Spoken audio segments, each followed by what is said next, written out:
हाँ विद्यार्थी मित्रों हूँ डिपार्टमेंट ऑफ केमिस्ट्री तरफ थी बीएससी सेमेस्टर 3 માં આવનાર દરેક વિદ્યાર્થી મિત્રોનું હાર્દિક સ્વાગત કરું છું અને આ કોરોના મહામારીમાં દરેક વિદ્યાર્થી મિત્રો કેમ છો મજામાં મજામાં હશે ભગવાનને પ્રાર્થના કરી અને હું આજનું મારું લેક્ચર સ્ટાર્ટ કરું છું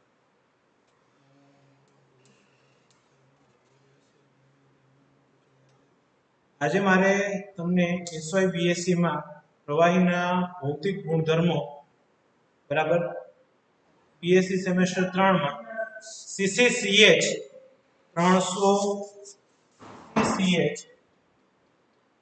302 માં યુનિટ નંબર 3 બરાબર આ ટોપિક ફિઝિકલ ગુણધર્મો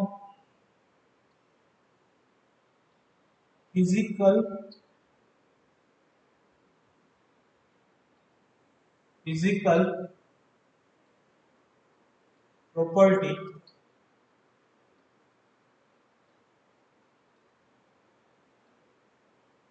of liquid પ્રવાહીના ભૌતિક ગુણધર્મો દરેક વિદ્યાર્થી મિત્રોને આ આપણે જે સિલેબસમાં અભ્યાસ કરવાનો છે એના વિશેની હું માહિતી તમને આપી શકું પ્રવાહીના જે ભૌતિક ગુણધર્મો છે એમાં સૌથી પહેલા બાષ્પ દબાણ ત્યારબાદ એમાં આવે છે ઉષ્ણતાણ ઉષ્ણતાણમાં જ આપણે ઉષ્ણ શક્તિ અને એને માપવા માટેની જે રીત છે સ્ટેલેગ્નોમીટરની મદદથી અપક પદ્ધતિ વડે એ રીતનું વર્ણન કરવાનું છે ત્યારબાદ પેરાકોર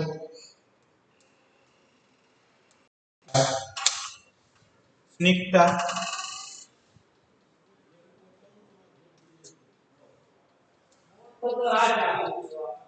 ત્યારબાદ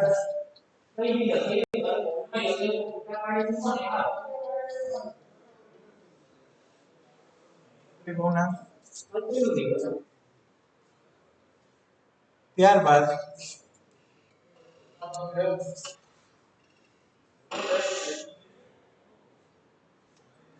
પોલરીમીટર પ્રકાશ ક્રિયાશીલતા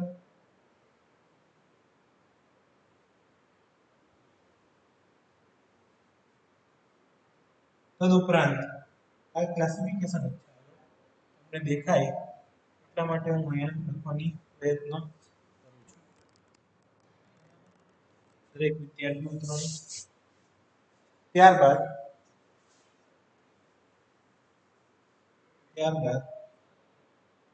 અહીંયા આવશે પ્રકાશ ક્રિયાશીલતા ઉપરાંત તમને દ્વિધ્રુવીય ચાર્જ માત્રા દ્વિધ્રુવીય આ પદ્ધતિ વિશે આપણે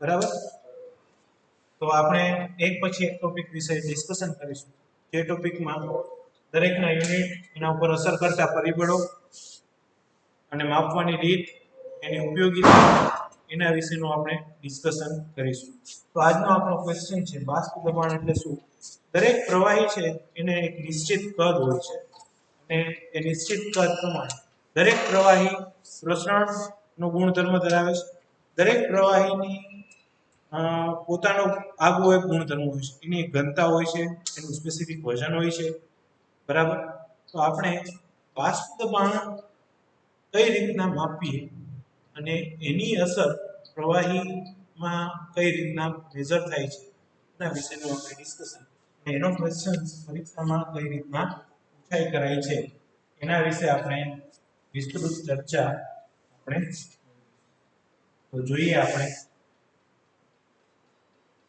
બાષ્પ દબાણ માપવાની આઇસોટેનિસ્કોપની રીત ક્વેશ્ચન આવો પૂછાય છે બાષ્પ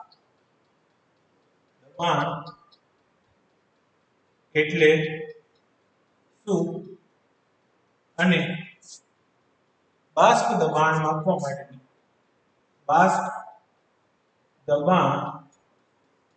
માપવા માટેની આઇસોટેનિસ્કોપની પદ્ધતિનું વર્ણન કરો. આઇસોટેનિસ્કોપ હોય અથવા તો મેનોમીટર પણ તમને ઓકે. તો મારે દરેક વિદ્યાર્થી મિત્રોને વિનંતી છે કે પહેલા તો પ્રવાહીના ગુણધર્મો કયા કયા છે. પ્રવાહી છે એના ભૌતિક ગુણધર્મો આ થોડુંક હું બેકગ્રાઉન્ડ બાંધું છું કે દરેક વિદ્યાર્થીને બરાબર. પ્રવાહી છે એને નિશ્ચિત કદ હોય છે, એક સ્પેસિફિક કદ છે, એનો આકાર હોતો નથી. ઘણા પ્રવાહી ફાસ્ટ વહે છે, ઘણા પ્રવાહીની વહેવાની ક્ષમતા ઓછી હોય છે. એ આપણે સ્નિગ્ધતામાં ડિફોલ્ટ બેસ્કોમીટરમાં વ્યવસ્થિત અભ્યાસ કરીશું. તો અહીંયા મારે કહેવાનો મતલબ એ છે સંકોચનીયતાનો ગુણધર્મ, નિયત તાપમાને અને દબાણે જે પ્રવાહી છે એના ઉપર પ્રવાહીનું વાયુ સ્વરૂપમાં રૂપાંતરણ થાય છે ત્યારે બરાબર વાયુ સ્વરૂપમાં રૂપાંતરણ થાય છે ત્યારે ઉદ્ભવતા દબાણને બાષ્પમાં ફેરવાય છે અને ત્યારે નિયત તાપમાને ઉદ્ભવતા દબાણને બાષ્પ દબાણ તરીકે અસંકોચનીયતા અને સંકોચનીયતા એમાં ઘણો બધો એક વાતાવરણ દબાણે અને પ્રયોગશાળાના તાપમાને જો કોઈ પણ પ્રવાહીને પ્રેસ કરવામાં આવે તો એ 10⁻⁴ જેટલું એનું કદમાં ઘટાડો 10⁴ માં ઓછો થાય છે. એનું કદ ઓછું થાય બરાબર. તો એ કદમાં ફેરફાર થાય છે પણ એ કમ્પેરિઝન તો બહુ ઓછું હોવાથી અસંકોચનીયતા બરાબર 10⁻⁴ જેટલું ઓછું હોવાથી અને આપણે ભણી શકીએ બરાબર એટલું ઓછું થાય છે. હવે જોઈએ આપણે બીજો એક ટોપિક આમાં છે પ્રસરણ. દરેક પ્રવાહી પ્રસરણનો ગુણધર્મ ધરાવે છે. તદુપરાંત દરેક પ્રવાહી પૃષ્ઠતાણ દર્શાવશે બરાબર અને એના ઉપર લાગતું બળ એના વિશે પણ આપણે ડિસ્કસ કરી શકીએ. તો હવે આપણે જે ટોપિક્સ જોવાના છે એના વિશે આપણે ચાલો જોઈએ છીએ એક પછી એક કે આપણે આઇસોટેનિસ્કોપ મેનોમીટરની રચના બાષ્પ દબાણ એટલે શું કે પ્રવાહીના અણુઓ છે કોઈ પણ પ્રવાહીના અણુ બરાબર એને નિયત પાત્રમાં બંધ કરી અને અહીંયા હવા નિયંત્રણ પંપની મદદથી આ વાયુ સ્વરૂપમાં રૂપાંતરણ થાય. આ પ્રવાહી છે એમાંથી જે વાયુ સ્વરૂપમાં રૂપાંતરણ થાય છે તો એક ફેઝ આ ફેઝ 1 માંથી ફેઝ 2 માં રૂપાંતરણ થાય એને કહેવાય કલા અને વાયુ સ્વરૂપમાંથી પાછું પ્રવાહી સ્વરૂપમાં રૂપાંતરણ થાય એને કલા સંતુલનથી ઓળખવામાં આવે છે. આ પદ્ધતિને ઠારણ કહેવામાં આને કલા પરિવર્તન કહેવાય. પ્રવાહીમાંથી વાયુમાં રૂપાંતરણ થાય એને કલા પરિવર્તન બરાબર. પ્રવાહીમાંથી વાયુ સ્વરૂપમાં અને વાયુ સ્વરૂપમાંથી પાછું પ્રવાહી સ્વરૂપમાં રૂપાંતરણ થાય ત્યારે જે સંતુલન અને એ સમયે ઉત્પન્ન થતા દબાણ તરીકે ઓળખવામાં આવે છે. એકમ થશે પાસ્કલ અથવા તો ન્યૂટન. બાષ્પ દબાણનું તો બાષ્પ દબાણ ઉપર હવે આપણે એ ડિસ્કશન કરી લઈએ કે એના ઉપર અસર કરતા પરિબળો કયા છે. પછી હું તમને આઇસોટેનિસ્કોપની રચના વિશે સમજૂતી આપીશ. આઇસોટેનિસ્કોપ ની પ્રેક્ટિકલ એલેક્ઝાન્ડર સ્મિથ અને WH મેક્સેન્સે કઈ રીતના કરેલો એના વિશે વિસ્તૃત માહિતી. જોઈએ છીએ આપણે બાષ્પ દબાણ પર અસર કરતા પરિબળો અને એમાં મેનોમીટરની રચના.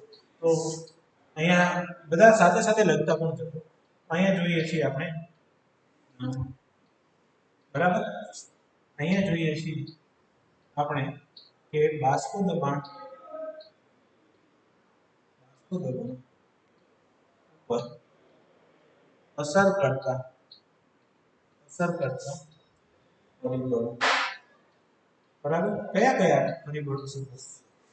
તાપમાન T, દબાણ, સંપર્ક સપાટીનું ક્ષેત્રફળ, તાપમાન, દબાણ, સંપર્ક સપાટીનું ક્ષેત્રફળ. બરાબર. તદુપરાંત એના ઉપર જે અસર કરે છે મેં અણુઓમાં લાગતું આંતર આણ્વીય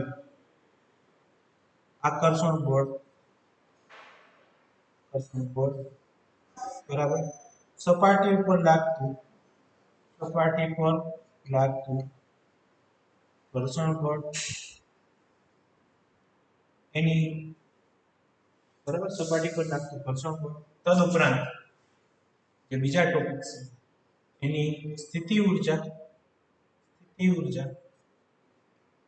અને સ્થિતિ ઊર્જાના મૂલ્યો પર આધાર રાખે છે. બરાબર. તો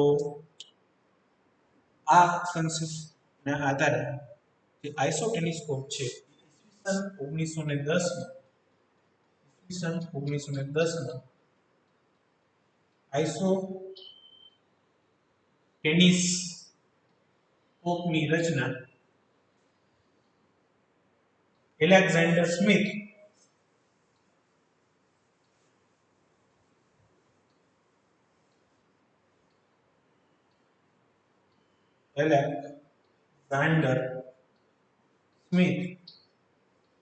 અને W.H. મેગ્નીસ.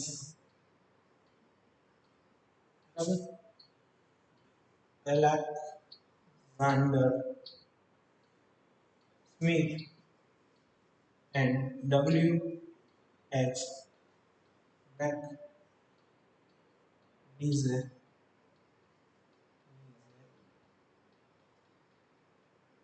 1910 માં જે રચના દર્શાવી છે.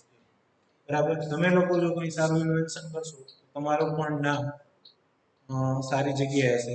દરેક વિદ્યાર્થીઓને વિનંતી કરું છું કે દરેક વિદ્યાર્થી મિત્રો કંઈક એવું કામ કરી જાઓ કે જેનાથી તમને લોકો યાદ રાખે.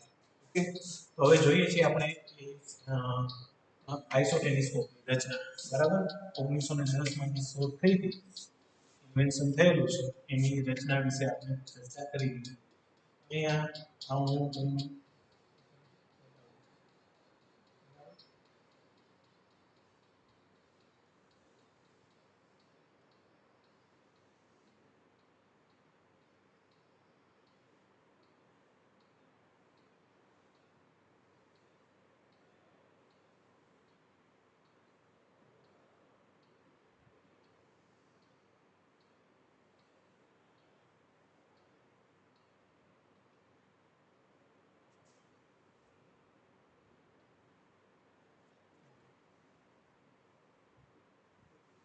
હવે આ રચના સાથે સાથે તમે ડ્રો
આ જે ખુલ્લી સપાટી છે ને ત્યાં પ્રવાહી A અને આ પ્રવાહી B એનું જે બોઇલિંગ પોઈન્ટ છે આ પ્રવાહી A છે અહીંયા પ્રવાહી કહેવામાં આવે છે પ્રવાહી A પાત્ર A માં છે પાત્ર A માં પ્રવાહી 1 પાત્ર B માં પ્રવાહી પાત્ર B માં પ્રવાહી 2 બરાબર આ પ્રવાહી લીધું છે અહીંયા જે આપેલા છે એ પ્રવાહીનું વાયુ સ્વરૂપમાં રૂપાંતરણ થાય છે ઓકે પ્રવાહીનું જે વાયુ સ્વરૂપમાં રૂપાંતરણ થાય છે અને અહીંયા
હવે આ હવા નિયંત્રણ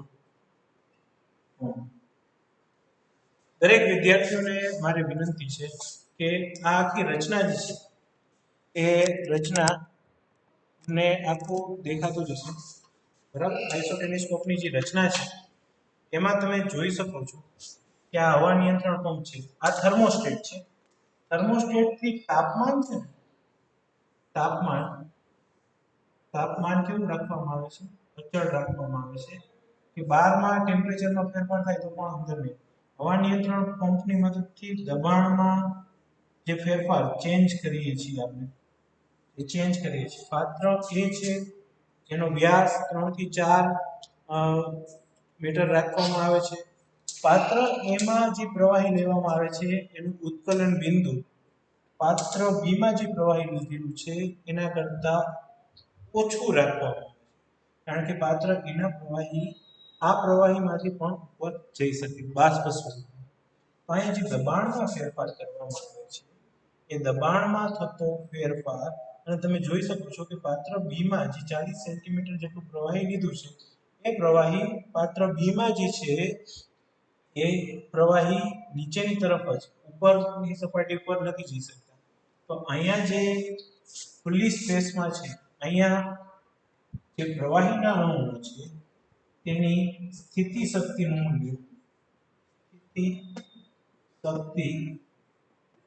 મૂલ્ય વધારે હોય છે જ્યારે ગતિ શક્તિ છે એના સ્પેસિફિક જે શેપ છે પાત્રનો એના પ્રમાણે જોવા મળશે એ અહીંથી આટલામાં જ ભ્રમણ કરતા હશે પરંતુ જ્યારે દબાણમાં આપણે ફેરફાર કરીએ છીએ ફેરફાર કરવામાં આવે છે ત્યારે જે પાત્ર એના અણુઓ છે એ અહીંયા બાષ્પ સ્વરૂપમાં રૂપાંતર થાય છે આનાથી આ રીતે તો બીના અણુઓ ક્યાંય જઈ નથી શકતા એ નીચેની તરફ જ મૂવમેન્ટ કરે છે બરાબર તો અહીંયા જે મૂવમેન્ટ કરે છે આ સમયે જે દબાણ ઉત્પન્ન થાય છે બરાબર પ્રવાહીમાંથી વાયુ સ્વરૂપમાં તો પ્રવાહીમાંથી વાયુ સ્વરૂપમાં એક ફેઝમાંથી બીજા ફેઝમાં પરિવર્તન થાય છે અને કલા પરિવર્તન તરીકે ઓળખવામાં આવે છે અને કલા પરિવર્તન છે એક મિનિટ હું ઉપર પ્રવાહીમાંથી જે વાયુ સ્વરૂપમાં રૂપાંતરણ થાય છે ને પ્રવાહીમાંથી વાયુ સ્વરૂપમાં રૂપાંતરણ થાય છે એને કલા પરિવર્તન તરીકે ઓળખવામાં આવે છે આ જે રચના છે એને થર્મોસ્ટેટ તાપમાન અચળ રહે એના માટે આપણે યુઝ કરીએ હવે આ જે બાષ્પના અણુઓ છે એ આ મેનોમીટરની રચના છે. મેનોમીટર વડે આપણે દબાણ માપીએ છીએ. એનો એકમ પાસ્કલમાં માપવામાં આવે છે. તો જે સમયે પ્રવાહીનું વાયુ સ્વરૂપમાં રૂપાંતરણ થાય છે, એક ફેઝમાંથી બીજી ફેઝમાં જાય છે, ત્યારે અમુક અણુઓ બાષ્પ સ્વરૂપમાં હોય છે, અને બાષ્પ સ્વરૂપમાં જે અણુઓ છે એ વાયુમાંથી પાછા પ્રવાહીમાં રૂપાંતરણ થાય છે. વાયુમાંથી પ્રવાહીમાં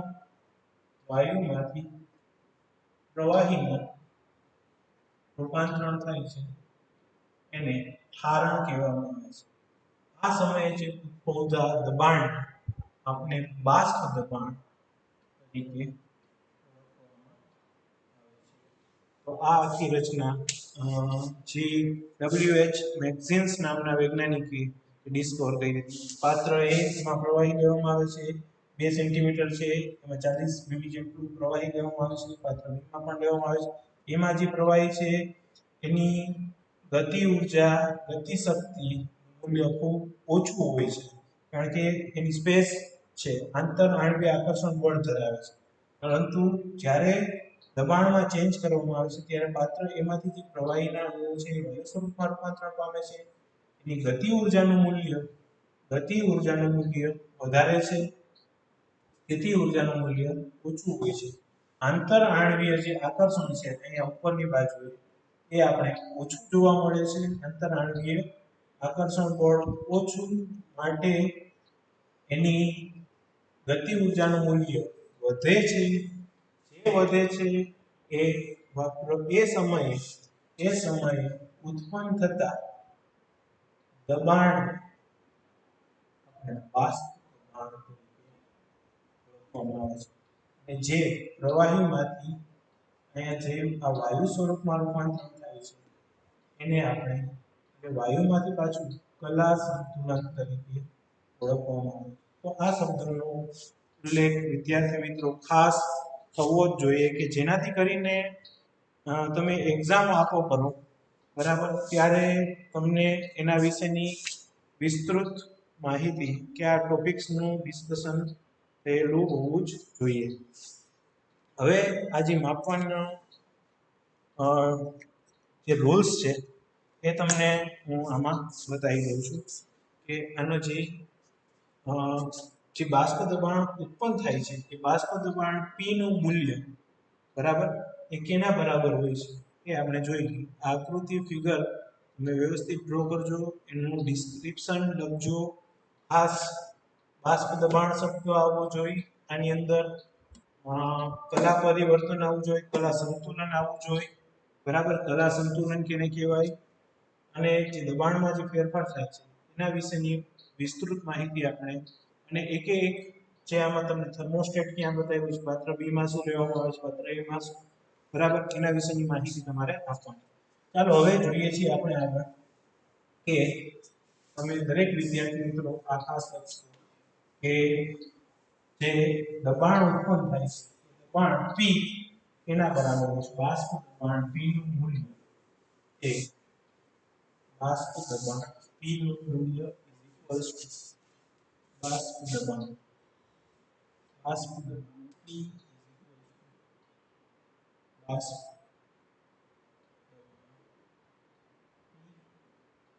equals to પ્રવાહી નું બાષ્પ દબાણ,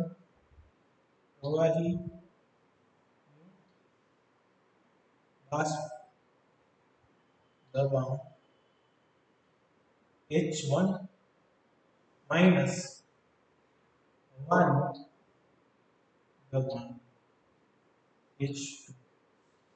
હવે અહીંયા તમે જોયું કે જે આપણે નિયત તાપમાને શું કરીએ છીએ કે પ્રવાહી હોય છે, બરાબર, એનું વાયુ સ્વરૂપમાં રૂપાંતરણ થાય છે.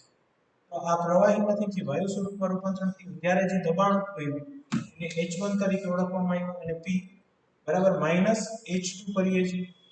તો આ જે દબાણ છે બાષ્પ દબાણ P H1 H2.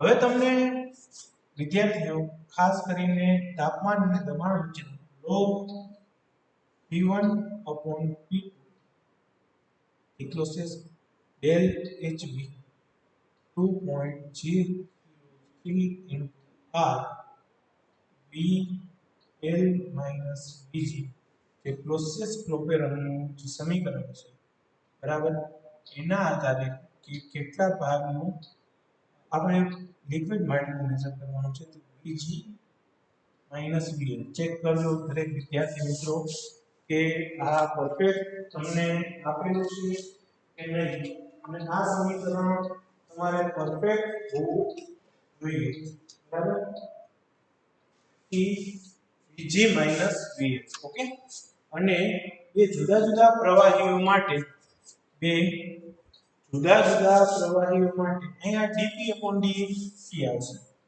dp upon dt બે જુદા જુદા પ્રવાહી માટે તાપમાન અને દબાણ જો જુદું જુદું હોય તાપમાન T1 અને T2 હોય દબાણ P1 અને P2 હોય log P1 upon P2 is equals to del HB 2.303 R बराबर 1 upon T1 minus 1 upon T2 સમીકરણ ખાસ ચેક કરવું જે ક્લોઝિયસ પ્રોપેરનનું સમીકરણ છે અહીંયા વિદ્યાર્થી મિત્રો ભૂલ થશે જ અહીંયા P2 upon P1 થશે બરાબર આ સમીકરણ છે આ સમીકરણ ક્લોઝિયસ પ્રોપેરનનું સમીકરણ મેળવો ત્યાં સુધી તમારે તાણ લખવા હવે તમને બાષ્પ દબાણનું સૂત્ર તમે મેળવી શકો હવે આપણે આવીએ છીએ પૃષ્ઠતાણ એટલે શું અને પૃષ્ઠતાણને શેના વડે માપવામાં આવે છે અહીંયા સુધી કંઈ પણ ક્વેશ્ચન હોય તો તમે કરી શકો છો તો પૃષ્ઠતાણ વિશેની હું તમને માહિતી આપું પૃષ્ઠતાણ એટલે શું પૃષ્ઠતાણ માપવા માટેની ઇલેક્ટ્રોમીટરની પદ્ધતિનું વર્ણન કરો અથવા તો પૃષ્ઠતાણ માપવા માટેની ટપક પદ્ધતિ વર્ણન ઓકે તો અહીંયા તમે આ જે પદ્ધતિ છે પૃષ્ઠતાણ કઈ રીતના માપવામાં આવે છે એનું વર્ણન આપણે દરેક વિદ્યાર્થીઓએ કરવાનું છે તો તમને અહીંયા હું સ્ટેલેગ્નોમીટરની રચના બતાવું છું કે આને સ્ટેલેગ્નોમીટર કહેવામાં આવે છે એની રચનામાં પૃષ્ઠતાણ કેને કહેશું કે એના વિશે આપણે ચર્ચા કરીએ પૃષ્ઠતાણ ઉપર અસર કરતા પરિબળો કયા કયા છે બરાબર અને 1923 માં ઉકેલ નામના વૈજ્ઞાનિકે બરાબર જર્મનીની એક લેડી વૈજ્ઞાનિક છે એને નોબેલ પ્રાઇઝ પણ મળેલું છે 1923 માં પોકેલ નામના વૈજ્ઞાનિકે પૃષ્ઠતાણ માપવા માટેની પદ્ધતિ બરાબર બે પ્રવાહીઓ જુદા જુદા લઈ અને એની સંપર્ક સપાટી અહીંયા કેપિલરી પાતળી કેપિલરી જેવી રચનાઓ એના ઉપર કેટલું ઘર્ષણ બળ લાગે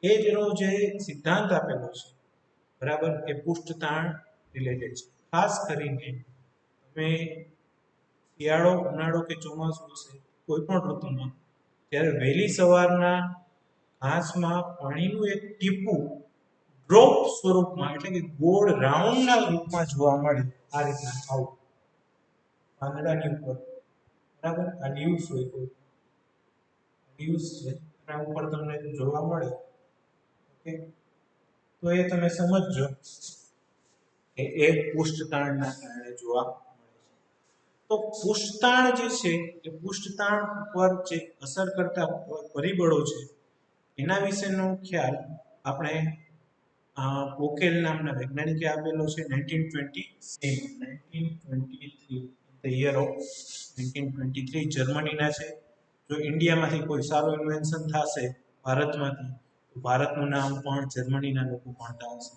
તો હવે આપણે શું કરવું એ તમારે વિચારવું, બરાબર.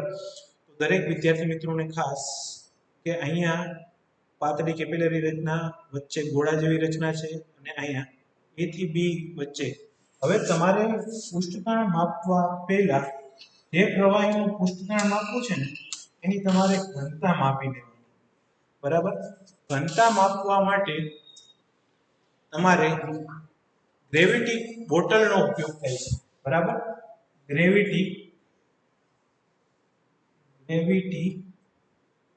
બોટલનો ઉપયોગ કરવામાં આવે છે, બરાબર. તો ઘનતાનું સૂત્ર બધાને ખબર છે, ઘનતા બરાબર દળના છેદમાં પદ, બરાબર. તો આના વિશે આપણે ખાસ ડિસ્કશન કરવાનું. તો હવે આપણે જોઈએ કે પ્રવાહીની એકમ સપાટી ઉપર નીચેની તરફ લાગતા બળને પૃષ્ઠતાણ તરીકે ઓળખવામાં આવે છે. એનો એકમ ડાઈન પ્રતિ સેન્ટીમીટર સ્ક્વેર છે. અહીંયા થશે ન્યૂટન પ્રતિ centimetre divide by centimetre square, એટલે આવશે ન્યૂટન પ્રતિ અથવા તો અર્થ પર સેન્ટીમીટર, બરાબર. આ ખાસ યાદ રાખશે દરેક વિદ્યાર્થી મિત્રો. એકમ પૂછાય છે કોમ્પિટિટિવ એક્ઝામમાં, એમસીક્યુ ટેસ્ટમાં. હવે આપણે આનું જે સૂત્ર મેળવવાનું છે કે બધા ફિગર ડ્રો કરી લેશે. ખાસ તો આ ફિગર પરીક્ષામાં ખાસ તમારે ડ્રો કરવાની હોય છે, બરાબર.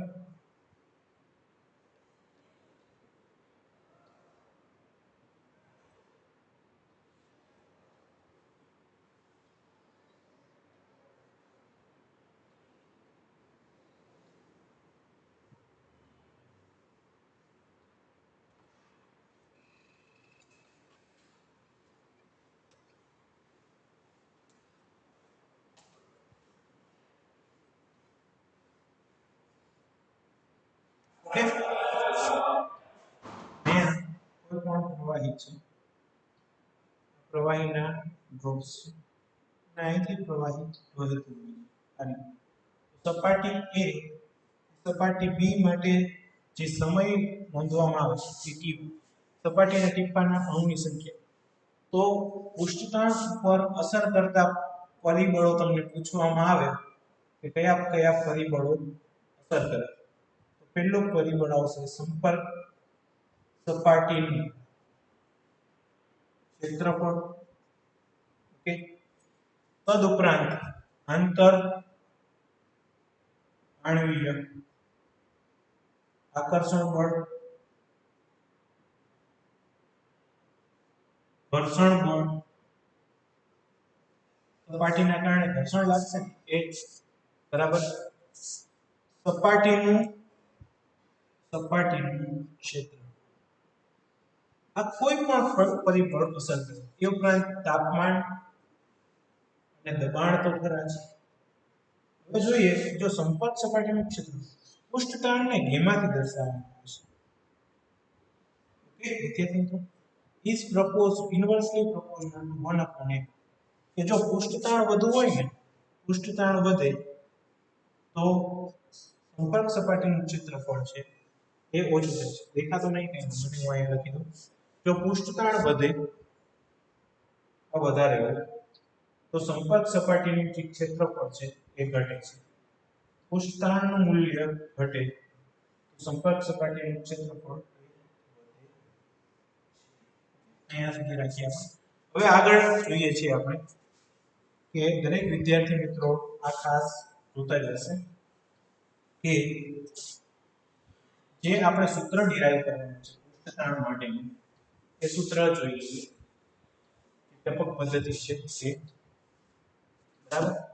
તો જે પૃષ્ઠતાણ ઇઝ પ્રોપોર્શનલ ટુ, પૃષ્ઠતાણ કેના બરાબર હોય છે? તો કે જે પ્રવાહીના ટીપા A થી B સુધી છે ને એના માટે જે ઇન્વર્સલી પ્રોપોર્શનલ ટુ, પૃષ્ઠતાણ ઇઝ ઇન્વર્સલી પ્રોપોર્શનલ ટુ, પૃષ્ઠતાણ gamma is inversely proportional to 1/n, જ્યાં આ પૃષ્ઠતાણ છે, બરાબર gamma is proportional to 1 upon પાણીના ટીપાની સંખ્યા. ઓકે, તો પૃષ્ઠતાણ ગેમા છે, પૃષ્ઠતાણ ગેમા ઇઝ ઇક્વલ, ઓકે, પૃષ્ઠતાણ ગેમા ઇઝ ઇક્વલ પાણીના ટીપાની સંખ્યા n. આને સમીકરણ નંબર 1. હવે આ પ્રપોઝલ થી નિશાની દૂર કરવી હોય તો is equals to gamma is equals to w upon n. આ જે છે w ઇઝ ઇક્વલ્સ ટુ પાણી પ્રવાહીનું વજન, પ્રવાહીનું વજન એ પાણીના ટીપાની સંખ્યા અથવા તો પ્રવાહીના ટીપાની સંખ્યા, પ્રવાહીના ટીપાની સંખ્યા, પ્રવાહીનું વજન કોઈ પણ હોય છે કે પાણી હોય છે કે અને અહીંયા પણ n ઇઝ ઇક્વલ ટુ પ્રવાહીના ટીપાની સંખ્યા. આ આપણે ટાઈમ t એ નોટ કરવામાં આવે છે અવલોકન પુસ્તક t નો આપણે અત્યારના ટાઈમે ફોટોસ લેતા નથી. આ સમીકરણમાં હવે આને સમીકરણ નંબર આપી દઉં છું. તો જે બે સમીકરણ છે gamma is equal two w n, સમીકરણ નંબર 2. સમીકરણ 2 માં આપણે ઘનતા બરાબર, બધાને ખબર છે ઘનતા બરાબર શું હોય, ઘનતા d is equal to m by અથવા તો w બાય v. તો w is equal to dv બરાબર. તો અહીંયા gamma is equal to dv n. આ સમીકરણ આપણે મેળવી શકીએ. તો આપણે ઉપર જોઈએ, અહીંયા લખું છું કે સમીકરણ dv n. તો અહીંયા જોઈએ છે ગેમા સમીકરણ નંબર dv n ને 4 નંબર, બરાબર. અને સમીકરણ નંબર 3, સમીકરણ 4 માટે પ્રવાહી 1 માટે સમીકરણ માટે gamma s is equal two ds vs upon ns, બરાબર. અને એ જ રીતના પાણી માટે પાણી માટે અથવા તો પ્રવાહી 2 માટે, બરાબર. સમીકરણ નંબર 5 અહીંયા આપું છું હું સમીકરણ નંબર 6, બરાબર. પ્રવાહી માટે gamma w is equal two dw vw nw. તો સમીકરણ 5 ડિવાઇડ બાય સમીકરણ 6, ઓકે. તો અહીંયા જોઈએ આપણે 5 divide by 6 is equal to gamma s gamma w બરાબર ds vs upon ns dw vw nw. ચાલ બોલ ભાઈ, આમાં મને કે શું આવશે? 1 અને 4 નો ગુણાકાર અને 2 અને 3 નો ગુણાકાર. તો આ સમીકરણ નંબર 7 મળે છે, એને હું અહીંયા બાજુમાં લખું છું. Gamma s is equal to gamma w upon equals to ds into vs into बराबर 1 into 4 divided by 2 into nw upon dw vw ns. તો આ vw અહીંયા જોઈએ આપણે સ્ટેલેગ્નોમીટરમાં કે પ્રવાહી 1 કે પાણી માટે a થી b એનું જે વોલ્યુમ છે કોન્સ્ટન્ટ લેવામાં આવે છે, માટે આપણે શું કરશું, આને વોલ્યુમ vs vw સેમ છે, બરાબર. અહીંયાથી સમીકરણ મળશે gamma w gamma s ds nw dw ns. હવે આ સમીકરણને હું અહીંયા તમને લખીને બતાવું. સમીકરણ નંબર 8 માં આપણે જે મેળવવાનું છે સેમ્પલ જે હોય છે એનું આપણે પ્રવાહી જે સેમ્પલ છે એનું આપણે ફાઇન્ડ આઉટ કરવાનું છે. કઈ રીતના મેઝર કરી શકીએ જોઈ લઈએ. આપણે મેઝર કેમ કરશું? Gamma s ds nw divided by dw ns into gamma, બરાબર. તો એમાં એસ પ્રવાહી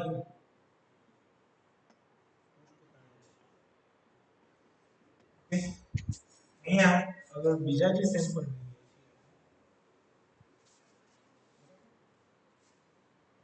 ds is equals to પ્રવાહીની ઘનતા છે બરાબર ns પાણીના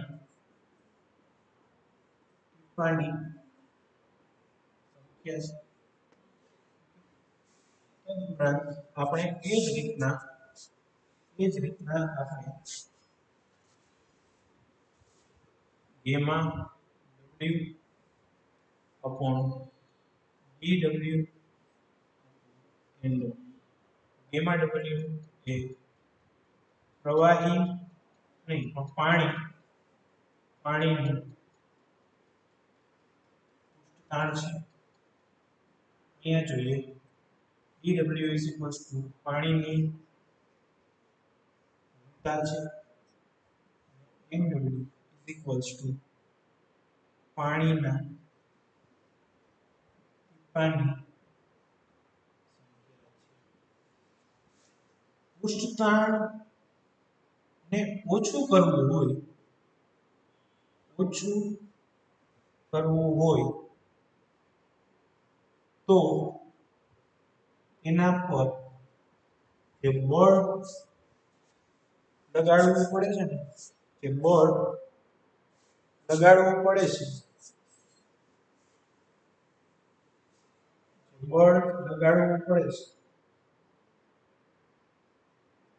છે એને પૃષ્ઠ શક્તિ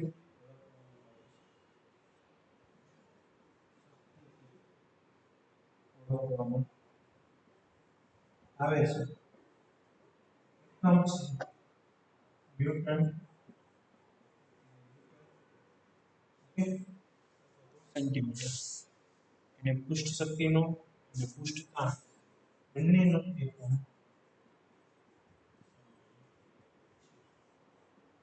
ઉપયોગ ડિટર્જન્ટની સંપર્ક સપાટી પર અસરકારકતા ચેક કરો ઓકે